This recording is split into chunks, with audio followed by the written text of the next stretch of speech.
Hello, everyone, and welcome to the NFL Game of the Week on Fox, where this afternoon, the 3-12 Atlanta Falcons will host the 10-5 Seattle Seahawks. I'm Duane Walker, along with former NFL Super Bowl champion, the Washington Redskins, Gerald Riggs, bringing you the play-by-play call live. And Gerald, two teams obviously heading in different directions for the Falcons. What a turbulent season, both on the field and off. Yes, this has been a year that I don't think anyone on record can remember as far as football is concerned. You could not make up what had happened to the Falcons. Bobcats come away with the puck. Up through center ice, they got a 3-on-2 if they hurry. Right wing, McCray took a shot. He scores! Hazen McCray blisters that one over the left shoulder of the netminder. He went upper right-hand shelf where Mama hides those cookies. Grand Valley in control of the puck on the power play. Minute 38 left on it. Here they come. Rink wide pass. They get it up over the line. Cutting it on goal. They score! Right out of the gate, pulling the trigger, Cole Parkhurst, the right winger. He lights the lamp and the Lakers jump out to a 1-0 lead. Tuskegee, Alabama, 2022 homecoming weekend where there's food, fun, and a festive atmosphere. Where today, the Tuskegee Golden Tigers will play host to the Miles College Golden Bears. Here we go. 4th down and goal from the 1-yard line. In motion is Campbell. Foster waiting for the snap. He gets it. He gives the OC. OC! Is he in for a touchdown? It's a touchdown! Touchdown, Benedict College! Oh my, oh Marion! Eric Bright off to the left as well. Doremus, play action. In the end zone's got a man, and it's caught for a touchdown! Peyton Ramsey, the senior out of McCalla, Alabama, catches his 5th touchdown of the campaign, and that puts Tuskegee up by a score of 20-10. They are in the red zone so far this season. Savannah, 80%, 20 of 25 coming in. Gibbons throws towards the end zone, just overshoots his guy. Looking on the play for Adante Devereaux. Albany State actually jumped out to a 9-point lead. They led 18-9. However, the Maroon Tigers came storming back, led by Andrew Stewart, and Morehouse actually took the lead for the first time, 22-21, thanks to the third of 4 3-point baskets by Stewart. Pruitt up to Jennings. Jennings coming back, full speed. In the corner to Anthony Hardaway. Penny! 3 of them, as a matter of fact. 3 pennies for your trouble. Rafael Pinzon with the basketball, working closely against Hogard. Pinzon off balance, no, cleared out of there by Hogard. Left-hand dribble on the break. Here they come. Slazinski, bullseye. Knockdown shooter.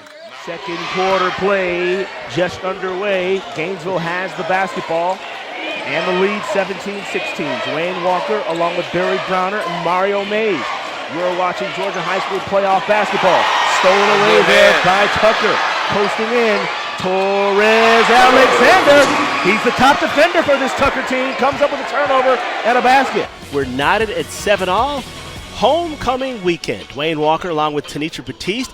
And Tanitra, in that first half, as we get ready to begin third quarter play, Lane College clearly dominated time of possession in that first half. Yeah, Tuskegee's going to have to figure out how to get their defense off the field, and they're going to have to figure out how to contain Ike Brown. 4 ticks of the clock remaining. Twin receivers, each side. Millhouse back to pass. He looks, he throws. It's going to be picked off. Picked off by Benedict College. Coming back up the other way and running out of bounds is number 22, Kevon Ross. Kevon Ross, and there's no time left on the clock. Kevon Ross, 2 pass breakups, 2 pass defenses, and 1 INT to seal the deal, Tanitra. And what a heads-up play by Ross, just knowing that Miles was going to throw that ball to the outside so that they could get out of bounds, and then just the presence of mind to say, hey, this is game. I'll just go out of bounds and end this. Puck comes out. Chamberlain chases after it, bats it back towards neutral ice.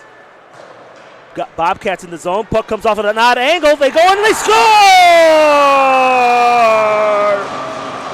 The captain, Ryan Perry, has done it again.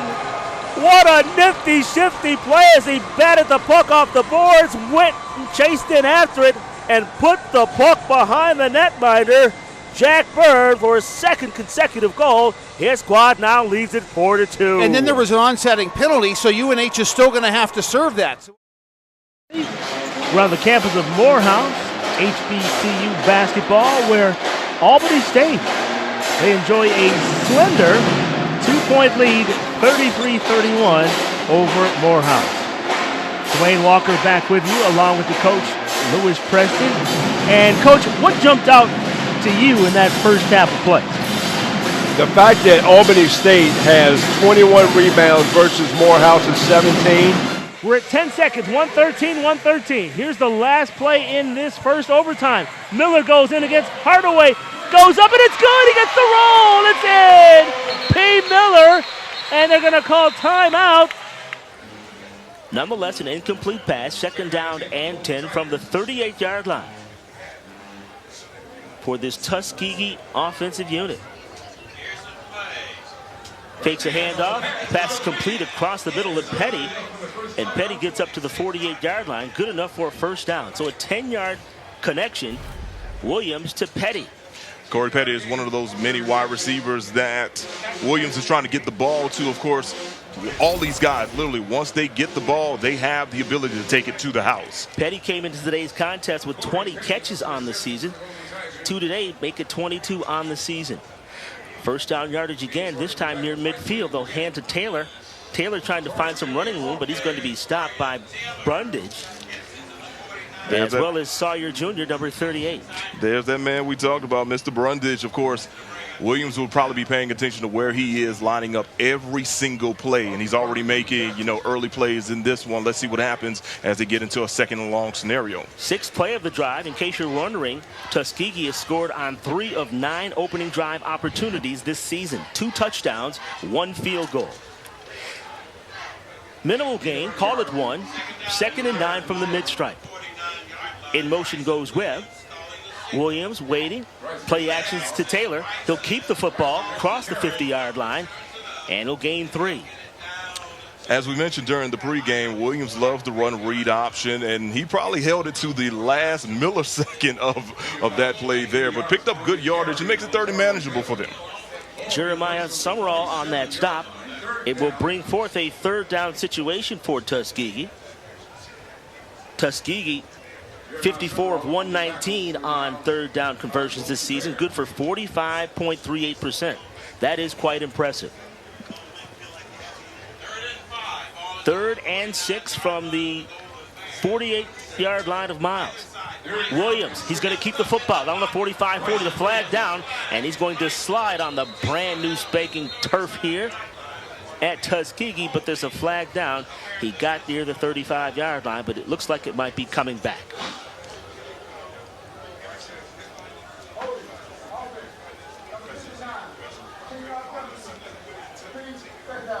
That's your Whitecap today. The referee is Herman Wright. Obviously on the play, Williams saw a huge hole that opened up, but he may have got that hole because of the holding on that one. So now it becomes a 3rd and long situation. We haven't seen Tuskegee in a scenario like this yet on this first drive, so it'd be interesting to see what they call up to try to move the chains. Second penalty in the quarter committed by Tuskegee. They average 7.7 penalties per game. I know that's something Coach Reggie wants to clean up. 3rd down, long, pass over the middle. It's complete. Down to the 35-yard line. That's McGee with the reception. McGee, another one of those wide receivers that has been making plays all season long once Williams gets him the ball. And they've been attacking that middle throughout this first drive. First down. Pass is complete again. One more time. Small gain on that catch by McGee. Felt like Tuskegee tried to catch him off guard with the quick hurry-up offense in that scenario, but Miles was prepared. We'll call it 3, 2nd and 7. Williams will option again, and he falls on the turf. And he'll be touched down there by Brundage, number 52. Shoestring tackle right there by Brundage, along with a little help from the turf monster as well. Saw a lot of those black beads come up as he went down to the ground. Black beads, brown beads, beads nonetheless. I've seen some schools with like blue and white beads as well across the state. Wait, sure that wasn't at the Boise field? It was not at the Boise field. Number 32, the first of the game. 15-yard penalty, automatic first down. Wow. So that's a huge penalty assessed to Miles College.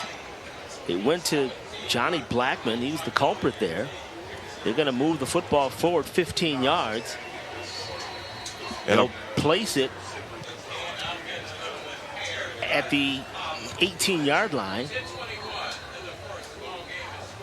And it looks like the clock is finally back working again, Duane. Okay. We'll take note of that. There you can look at Blackman in your screen. Ill-timed penalty there. Puts his team in an auspicious position. As a defensive-minded coach, I'm pretty sure Coach Sam Shade is probably telling his guys, we can't give away free yardage to the offense, and that's a true example of what not to do. And basically, you give Tuskegee better field position. They're officially in the red zone now with that penalty. They are. And on the season, 23 of 33 from the red zone, 69% efficiency. As we take a look at this last penalty, watch the left side as he sort of took a swing, at freshman Antonio Meeks.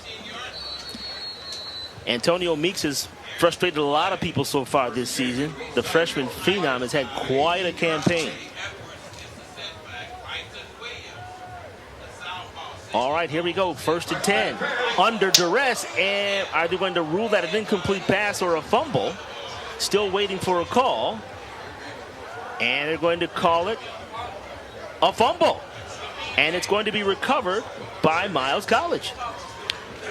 Best time in the world for Miles to make a huge play like that. Putting a lot of pressure on Williams. Watch, it's just picture perfect hit. And correction, they're going to say that Tuskegee has retained possession on that. All right, there was a scrum at the bottom of it between some big linemen on the offensive and defensive line. They're going to rule it as no gain. 2nd down. And 10 from the 18-yard line. Tuskegee got lucky on there. Williams hands to Edwards. Edwards pushing forward, and he'll be brought down. Zion Sharp made the tackle. Edwards is part of that two-headed backfield for Tuskegee with their rushing attack. Plus, he's a former Miles College Golden Bear, so you know he wants nothing but to get a victory against some of his former teammates. These running backs for Tuskegee, best in the conference. They have a combined 3,500 career rushing yards in Dante Edwards and Torian Taylor. 5 yards on that last carry. 3rd down and 5. In motion comes Webb. He'll go back. They'll hand to the second. Nope. They're going to blow the play down. Maybe an illegal procedure against the offense. 5-yard penalty. Remains 3rd down. 3rd penalty on this drive. So Tuskegee literally kicking themselves in the foot. Coaches always talk about making mental mistakes, and that's a perfect example of a mental mistake right there. Tuskegee with some momentum. Now they're being backed up. And whatever they called previously, they probably can't call it now because you're going into a 3rd and long, and the field is pretty short. 3rd down and 10. Let's call it the 18-yard line. Williams steps up in the pocket, fires, got a man, Webb! And it's ruled incomplete. That, my friend, was a bullet that should have been caught. He put it right into the basket for Kenyon Webb. Yeah, the James Sawyer coming through and delivering the lick that separated the ball from the wide receiver there. Arnez Huskic in to attempt a 36-yard field goal. It's up, and it is through the uprights. And with 8 minutes and 27 seconds to play in the first quarter, for the 4th time this year, Tuskegee scores on their first drive. There's a timeout on the field. Let's take this timeout too. You're watching SIC football on ESPN+.